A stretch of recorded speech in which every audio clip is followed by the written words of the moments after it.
Did the interest rate cuts ignite the Toronto real estate market in October? Or was it too little too late? Stick around and I'll give you all the details, right here, right now.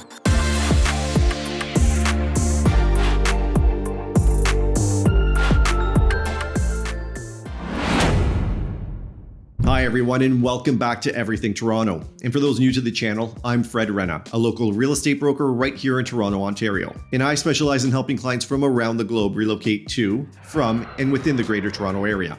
After experiencing a slump over the past few months, Toronto saw a bump in sales and average price in October. But when you break it down into housing types, there's one segment that's still experiencing a downward trend in price, which actually presents an opportunity for buyers. So let's dive into the numbers and find out which one it is. And at the end of this video, I'll reveal the highest selling home in the city of Toronto for the month of October.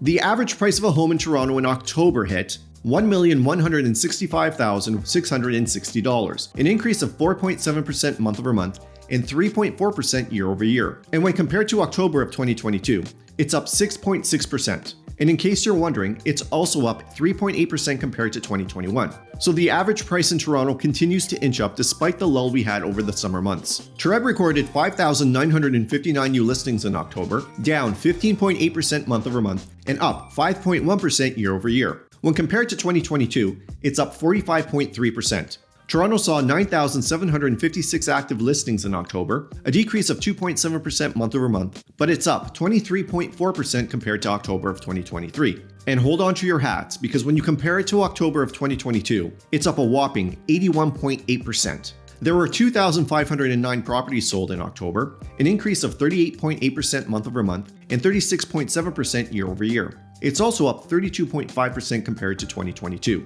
And the average days on market, which is the average number of days a home sits on the market until it sells, remains the same as it was in September at 27 days. Compared to October of 2023 and 2022, it's up by 6 days. Although it's taking a bit longer to sell a home in Toronto compared to previous years, both the number of homes sold and average prices continue to climb. Now let's take a look at sales to new listings ratio, which typically is used to determine whether it's a seller's market, a buyer's market, or a balanced market. And just so we're all on the same page, the sales to new listings ratio is calculated by dividing the number of sales in any given time period, typically a month, by the number of new listings during that same period. The result is then multiplied by 100 to get a percentage. This percentage helps us identify the type of market we're in, and the thresholds are as follows.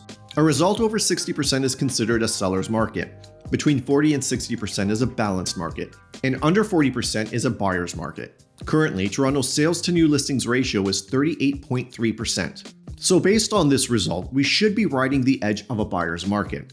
But as I mentioned in my previous updates, it's just too close to call. With prices rising in the city, we can't call it a true buyer's market since buyers are still finding it difficult to negotiate prices down. Instead, we're seeing traits of a balanced market. Now let's drill down into different housing types in the city of Toronto and analyze how each segment performed.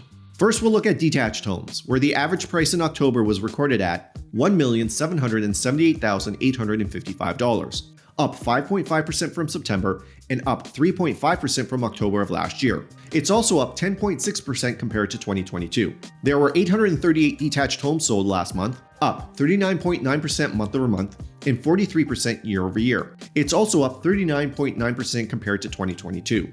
Now we'll look at semi-detached homes. But before we do, I'd really appreciate it if you hit that subscribe button. If this is your first time on the channel and you want to know all there is to know about living in Toronto, including real estate plus all the great stuff to do in the city, then subscribe and tap that bell so you can be the first to know about everything Toronto. The average price for a semi-detached home hit $1,315,547, up 1.2% from September and 2.9% from October of last year. It's also up 7.8% compared to 2022. There were 263 semi-detached homes sold last month, up 46.1% month over month and 35.6% year over year. It's also up 30.8% compared to 2022. Next, let's look at townhomes, where the average price rose to over $1 million, hitting $1,032,959, an increase of 5.6% month over month and 1.6% year over year. It's also up 3% compared to 2022. There were 224 townhomes sold in October, up 41.8% month over month and 38.3% year over year. It's also up 21.1% compared to 2022. And lastly, we'll look at condos. And this is the segment which I mentioned at the top of this video. It's the only segment that experienced year-over-year decreases. The average price of a condo hit $721,366. Although it's up 1.9% month over month, it dipped 1.1% year over year. It's also down 2.6% from 2022. And to put it into perspective, this is the lowest average price in the month of October for this segment since 2020, when the average price for a condo was $668,161. As for sales, there were 1,162 condos sold in October, an increase of 34.5% month over month and 31.6% year over year. It's also up 30.9% compared to 2022. So despite modest increases in average prices across most segments, condo prices are falling, and it seems that they'll continue to drop for the foreseeable future. The reason? It's simple. Investors.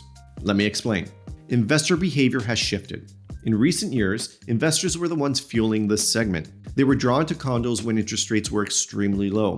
These near-zero rates made investments more appealing to them. But with current higher rates, the math doesn't work for them anymore, and their margins are tightening. So they're not gobbling up inventory as they once did back in the day. And instead of buying more properties, investors who currently own condos and have mortgages renewing in the coming months at higher rates are trying to offload their properties at essentially any fair price they can get. Now, for prices to stabilize, we'll need to see a few more rate cuts in order to persuade investors to jump back in, which could take a while, maybe as far out as spring of next year.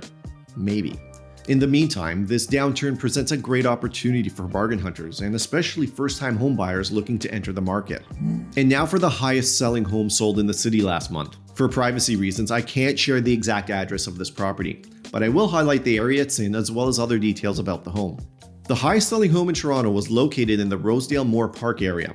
It was listed for $24 million and sold at 102% of asking price, selling for $24,500,000. It's a beautiful 3-story detached home with over 10,000 square feet of living space. It's a 4+1 bedroom, 8-bathroom home and sits on a 50 by 162 foot lot. It has a resort-style pool, a wine cellar, nanny suite, and a built-in 4-car underground garage accessed by a car elevator. This home was on the market for 9 days. If this house was sold in your area and you want to know the exact address and how it'll impact the price of your home, or if you just want to talk about real estate, then let's connect. And it's pretty simple. Just click the Book a Call with Fred link in the description below, and it'll take you directly to my calendar where you can find a time that's convenient for you to chat with me and my team.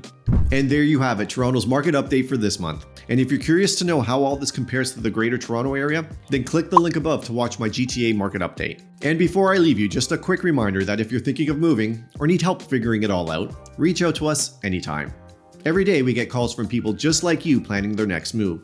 Whether you're moving to, from, or anywhere within the Greater Toronto Area, we've got you covered. Our team is dedicated to providing tailored solutions that match your needs and timeline to help make your move easy and stress-free. So if you're planning a move, feel free to give us a call, send us a text, or even drop us an email. Thanks for watching, subscribing, and liking this video, and don't forget to tap that bell. Thanks again, and I'll see you next time.